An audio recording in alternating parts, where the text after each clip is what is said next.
Қайғыру процесі. Бүгін міне новый квок алдық. Осындай квокпен қараймыз. Так, міне қармақ. Жайының қармақ. Қазір біздер осыған балық, немесе құрт, немесе жаңа ракушка саламыз. Түйрек. Так, міне. Так, міне мотор. Мына мотор 12 вольттық. Міне осыған жалғаймыз. Плюс-минусқа жалғаймыз. Болды. Міне бізге керек құралдар. Міне. Так, міне моторды қондырып алдық. 12 вольттық мотор.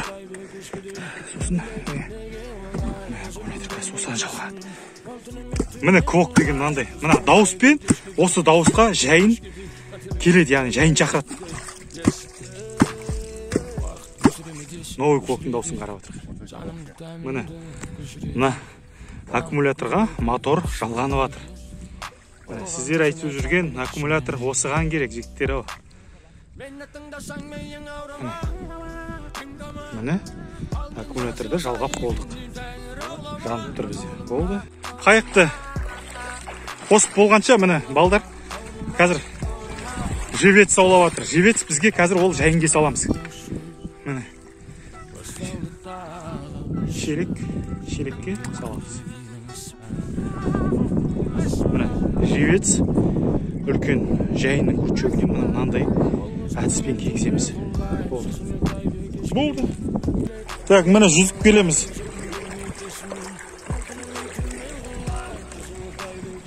Міне құралдар, міне екі квок. Ал осылай. Міне қазір салдық.